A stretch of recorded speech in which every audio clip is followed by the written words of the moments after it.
Assalamualaikum warahmatullahi wabarakatuh. Selamat pagi anak-anak kelas 5. Hari ini kita akan melanjutkan kembali pembelajaran tema 5, ekosistem, subtema 2, hubungan antar makhluk hidup dalam ekosistem, dan kita masuk ke pembelajaran 1 dan 2. Alangkah baiknya sebelum kita memulai pembelajaran pada pagi hari ini, kita berdoa terlebih dahulu. Setiap makhluk hidup memiliki ketergantungan terhadap makhluk hidup lain.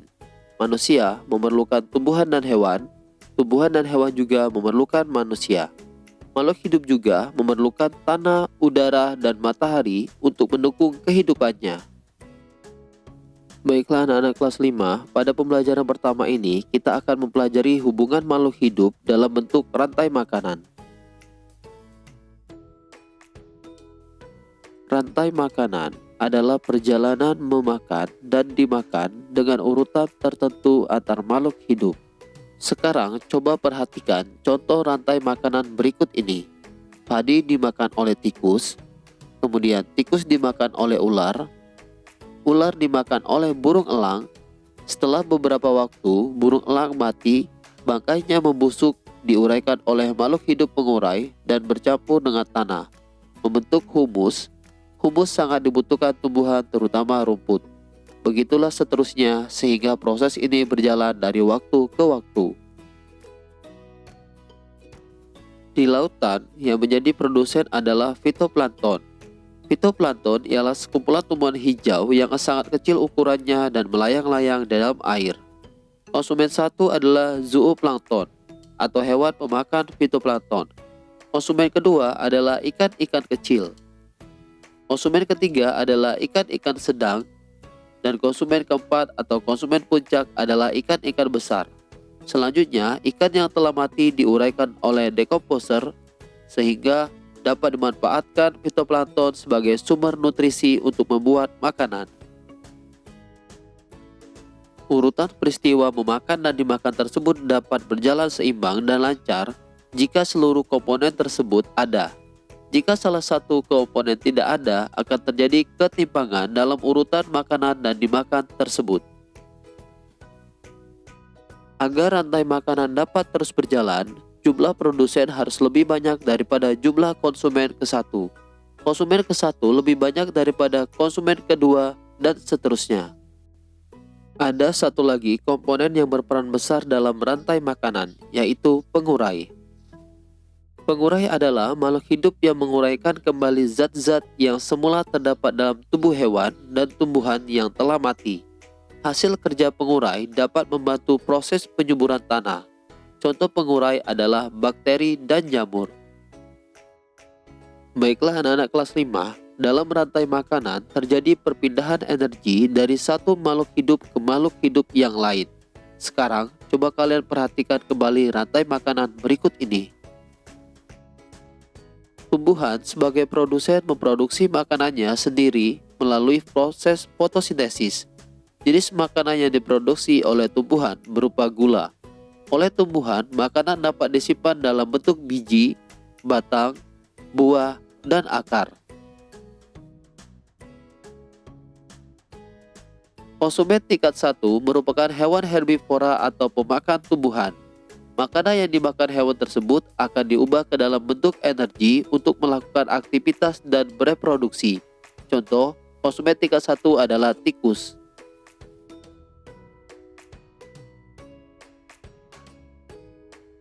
Konsumen tingkat 2 merupakan hewan karnivora yang akan memakan konsumen tingkat 1.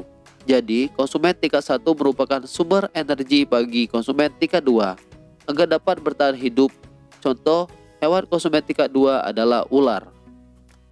Konsumen tingkat 3 memakan konsumen tingkat 2. Contoh hewan konsumen tingkat 3 adalah burung elang.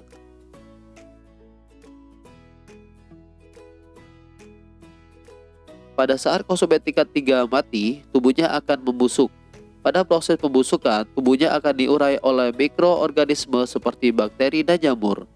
Hasil penguraian ini kemudian akan diubah oleh mikroorganisme dalam tanah untuk menjadi sumber makanan bagi tumbuhan.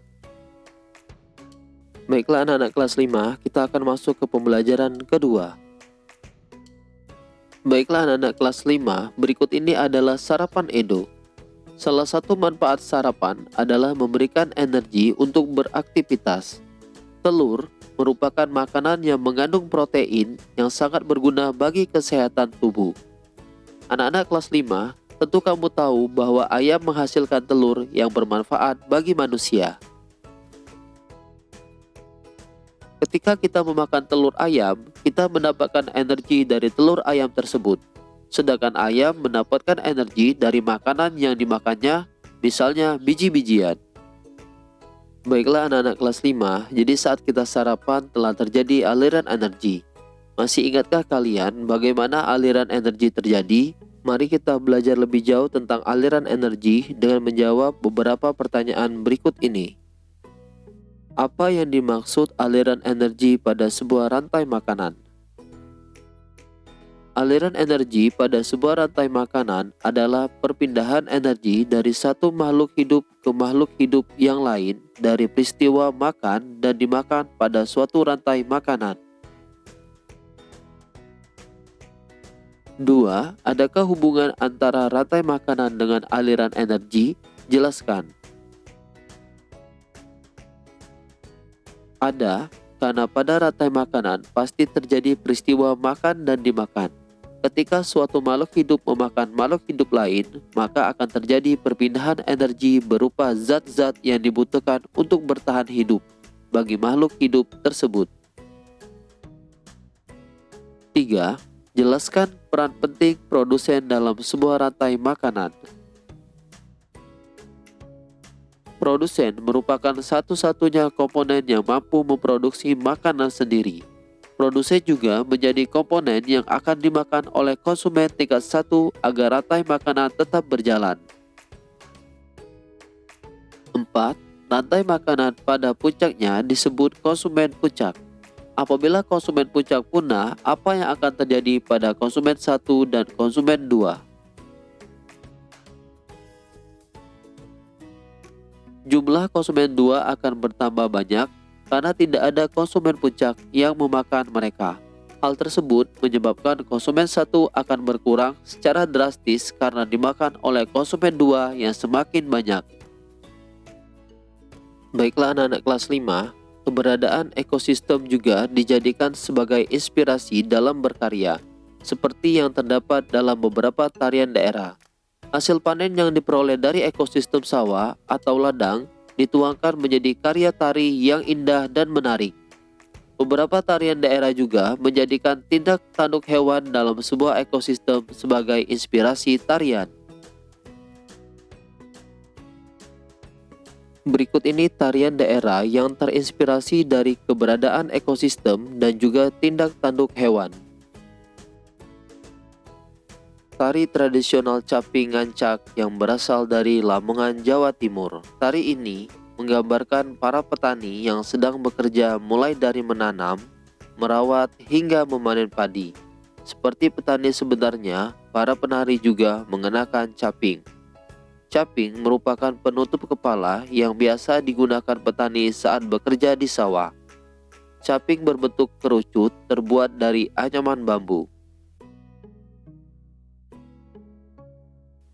Tari Alang Babega dari Minangkabau, Sumatera Barat.